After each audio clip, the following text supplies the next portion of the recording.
Herd Hierarchy. Time is now. Let's go. The top 10 NFL teams according to Colin.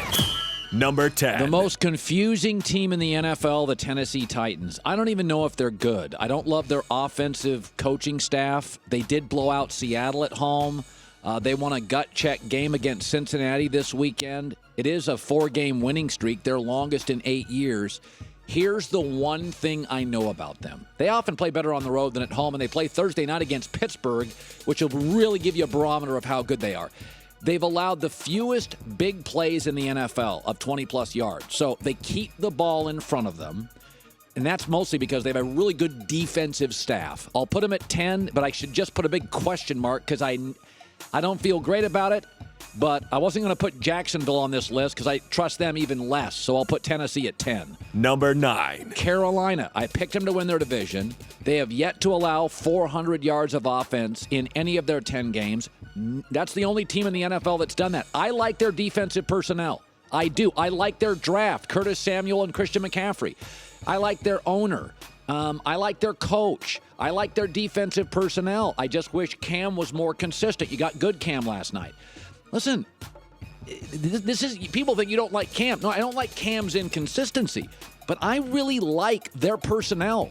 I could make the argument, just outside of their offensive line, they match up with Philadelphia very evenly, and they're getting Greg Olsen back eventually, and I love Greg Olsen. I'll have the Panthers at 9. Number 8. Kansas City has failed to reach 100 yards rushing in a month. They're 1-3 because that puts the onus on Alex Smith, and I think there's limitations there.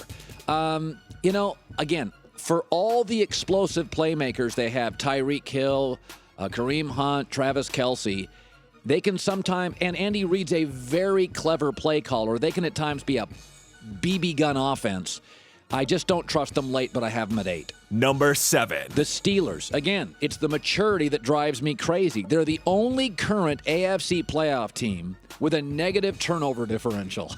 That makes no sense because they've got a terrific defense. They're 6-0 when Le'Veon Bell has more than 15 carries. They have clearly become a running team first. And I think we have to admit this. I love Big Ben.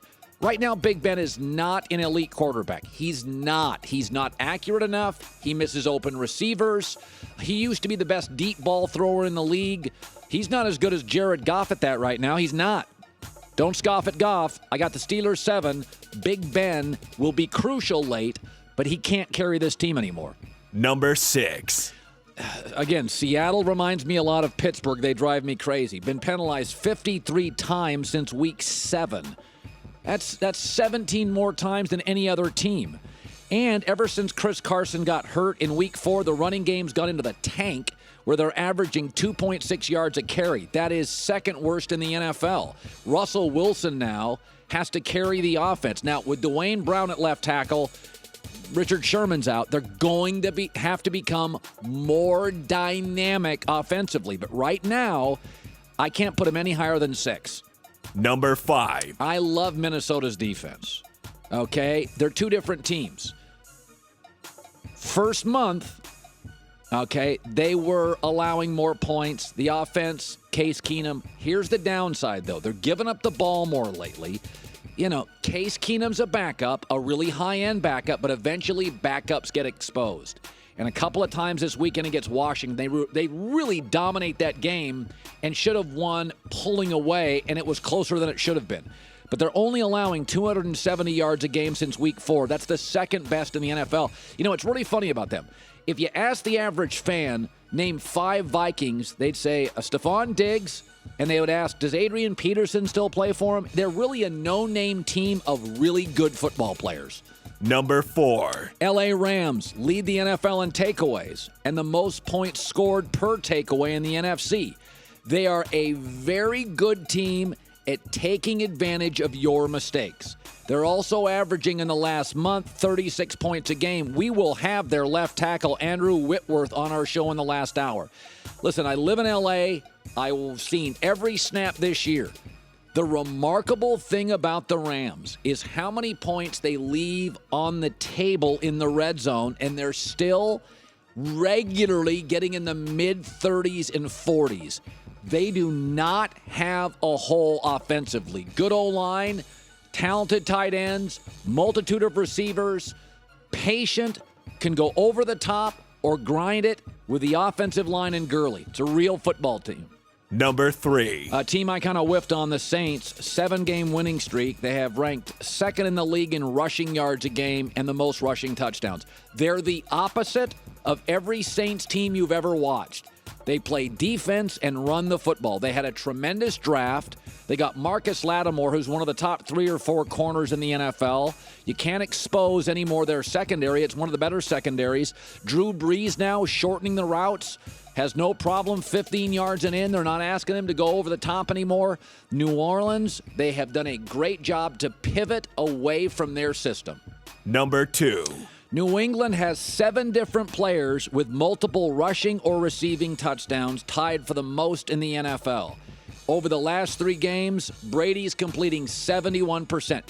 Isn't it every year that we question New England in September, and then they make major jumps in October and November? That's what happens when you have the best teacher in the NFL, Bill Belichick. Number 1. I don't think right now you can argue that the number 1 team in the NFL is Philadelphia.